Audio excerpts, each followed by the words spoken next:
जाइए।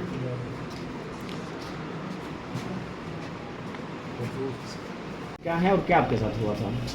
हम उत्क्रमित मध्य विद्यालय कसौली घटाओं की शिक्षिका हैं। क्या हुआ था? मतलब आपकी बहन ने मतलब आपके अपहरण की प्राथमिकी थाने में दर्ज कराई थी। थोड़ा परेशान थे तो चले गए थे घूमने। तो परिवार से संपर्क नहीं हो पाया बीच में? नहीं, फ़ोन खो गया तो नहीं बता पाए कुछ। तो फिर कहाँ से पुलिस ने आपको बरामद किया? वाराणसी। वाराणसी से? तो मतलब किसी के घर पे, अपने घर पे थी? अपना वहाँ रूम रेंट पे है वहीं। तो कौन रहता है वहाँ रूम में? भाई और बहन। तो भाई बहन से मुलाकात हुई थी ना उस दिन? नहीं, उस टाइम नहीं थे लोग। भाई यहाँ थे। मतलब स्वेच्छा से गई थी? हाँ। किसी ने अपहरण नहीं किया था? नहीं।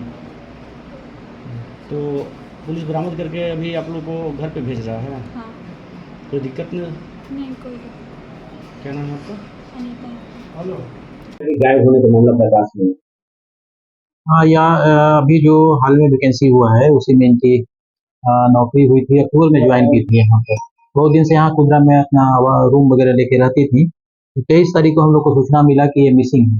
उनके घर परिवार वाले बताए। 25 तारीख को हम लोग 24 घंटा वेट किए थे कि 24 घंटा तक शायद कहीं गई होंगी तो आ जाएंगी। तो 25 का हमारे यहाँ कांड दर्ज किया गया था। और टेक्निकली हम लोग इसके जब छानबीन किए तो पता चला कि 23 को ही लड़की का अंतिम लोकेशन जो है बनारस में पाया जा रहा था। फिर इनके परिजन भी आए, उनसे भी पूछताछ की गई। तो पूछताछ के क्रम में और जो टेक्निकल हम लोग सर्विलांस किए उसके आधार पर पता चला कि ये कुछ घर के बाहर के कुछ लोग हैं, कुछ लड़के कहिए, उनसे इनका संपर्क है। उसमें इम्पोर्टेंट जो बात थी वो 2 लड़का था जिससे इनकी बात लगातार हो रही थी। इस संबंध में घर वाले को भी जानकारी थी पहले से कि इनका किसी लड़के से बातचीत होती है। अ, आज कल रात में इनको सुरक्षित बरामद कर लिया गया है बनारस से ही। और बरामदगी हुई है वहीं से जहाँ इनका पहले डेरा था, जहाँ पर रह के पढ़ाई लिखाई करती थी, वहीं से बरामद हो गई है ये। रात में जाकर के गोधरा थाना की पुलिस बरामद करके लाई है। लाने के बाद जो पूछताछ हुई तो वही बातें समझ निकल के आई है जो हमारे अनुसंधान में था। ये कहिए कि 2 लड़कों के संपर्क में थी। एक लड़का पहले से संपर्क में था, बीच में उसे संपर्क टूट गया था। फिर दूसरे लड़के से इनकी संपर्क हो गई।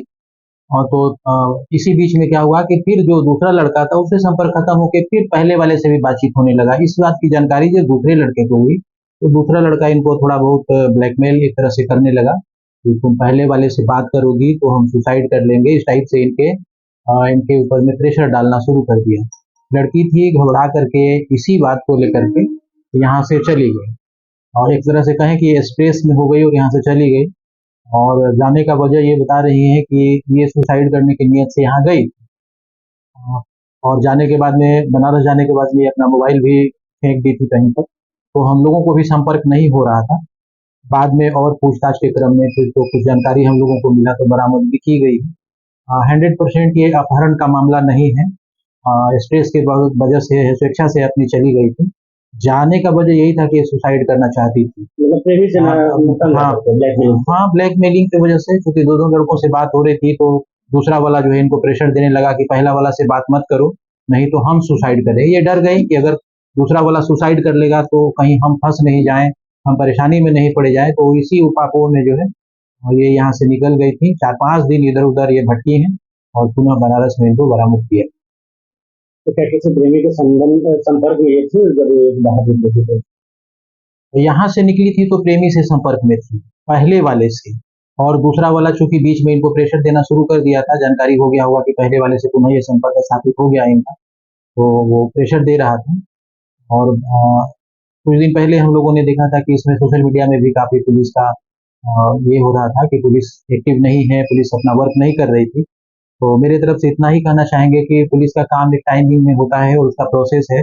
टेक्निकली हम लोग तो लगे हुए थे क्योंकि 25 का कांड दर्ज हुआ और 28 के रात में हम लोगों ने बरामद कर लिया है। तो ये कह सकते हैं कि 72 घंटा के अंदर में हम लोगों ने बरामद किया है।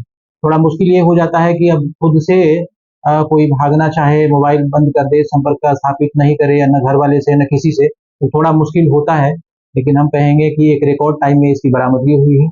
और इसके लिए इस कांड के जो आईओ हैं प्रियंका हैं, इसी थाने की हैं, और उनका काफी बड़ा योगदान है, काफी तल्लीनता से इसमें लगी।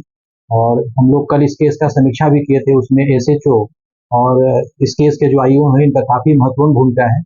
और एक तरह से कहें कि सभी काम को छोड़ करके और इस काम में ये लोग लगे हुए थे। तो हम लोग तो सिर्फ आए थे मतलब ये देखने के लिए कि काम सही तरीके से चल रहा है कि नहीं। तो कल हम लोगों ने बैठ के सीडीआर वगैरह का काफ़ी बढ़िया से अवलोकन किया था। तो हमारे करने लायक कुछ भी नहीं था, सब कुछ ये लोग कर चुके थे।